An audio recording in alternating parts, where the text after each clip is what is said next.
اس لیے جتنے بھی صحابہ ہیں تو ہم ان کے بارے میں کوئی ایسی بات نہیں کریں گے کہ جو ان کی شان میں سوء ادب رکھتی ہو۔ حضور علیہ السلام کا فرمان سنیے، اپنے اصحاب کے بارے میں حضور نے ارشاد فرمایا، حضرت ابو سعید خدری رضی اللہ تعالی عنہ اس حدیث کے راوی ہیں، قال النبی صلی اللہ علیہ وسلم لا تسبوا اصحابی فلو ان احدکم انفق مثل احد ذهبا ما بلغ مد احدهم ولا نصیفہ۔ حضور نے فرمایا، یہ بخاری مسلم دونوں میں روایت ہے کہ میرے اصحاب کو گالی نہ دینا۔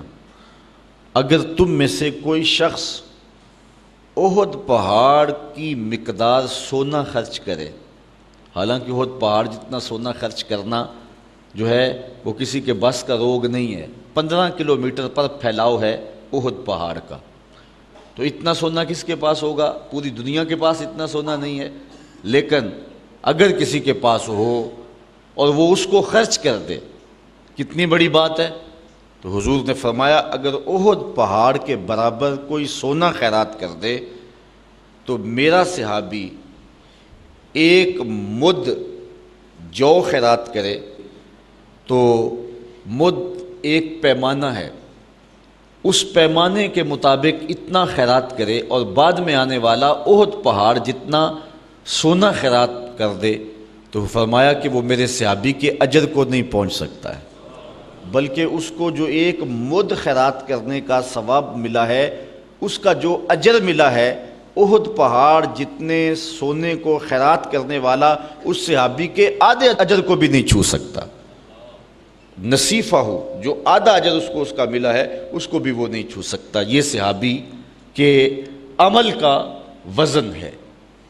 اب صحابی کے عمل کا یہ وزن کیسے پیدا ہوا؟ اس لیے کہ اس کی نگاہ نے حضور کا جمال دیکھا ہے۔ یہی وجہ ہے نا، یہاں رک کر کے ایک بات کرنا چاہوں گا کہ جب صحابی کے عمل کا وزن اتنا ہے کہ احد پہاڑ جتنا سونا خیرات کر دیا جائے تو پھر بھی صحابی کے ایک مد جو خیرات کرنے کے آدھے اجر کو بھی بندہ نہیں پہنچ سکتا، تو پھر جس کے چہرہ نور کو دیکھ کر کے اجر کا اتنا وزن بڑھ جاتا ہے تو پھر امتی عمل کرتے کرتے نبی سے بڑھ کیسے سکتا ہے؟ تو یہ عقیدہ باطل ہوا کہ امتی عمل کرتے کرتے نبی کے برابر ہو جاتا ہے، بلکہ بڑھ بھی جاتا ہے۔ وہ ساری زندگی بھی ایک ٹانگ پہ کھڑا رہے، نبی کے پاؤں سے اڑنے والی دھول کی عظمت کو بھی نہیں چھو سکتا ہے۔ حضور کی شان ہی ورا ہے۔ اور ذرا سورہ عادیات اٹھائے، اللہ کیا کہہ رہا ہے؟ وَالْعَادِيَاتِ ضَبْحًا فَالْمُورِيَاتِ قَدْحًا فَالْمُغِيرَاتِ صُبْحًا فَأَثَرْنَ بِهِ نَقْعًا فَوَسَطْنَ بِهِ جَمْعًا۔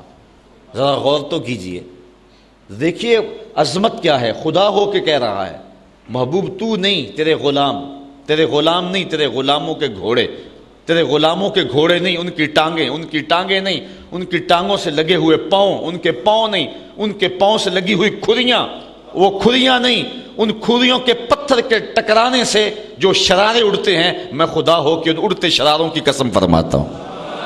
ذرا غور تو کیجئے، نبی کی شان تو بہت ورا ہے۔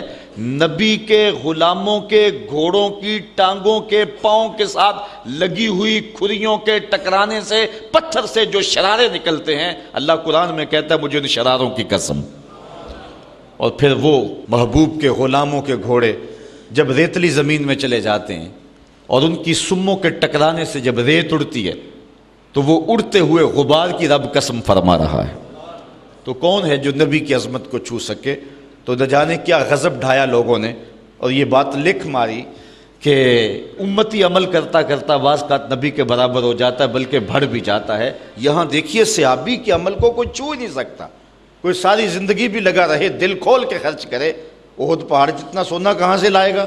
اور اگر اتنا کر بھی لے تو پھر بھی صحابی ایک مٹھی بھر جو خیرات کیے ہیں، اس کا جو اجر صحابی کو حضور کے چہرے کو دیکھنے کی وجہ سے ملا ہے، اس اجر کے آدھے حصے کو بھی وہ شخص نہیں پا سکتا ہے۔ جب صحابی کے اجر کو نہیں چھوا جا سکتا تو پھر نبی کی شان کیا ہوگی اور نبی کا اجر کیا ہوگا؟ تو حضور نے فرمایا کہ میرے اصحاب کو گالی نہ دو۔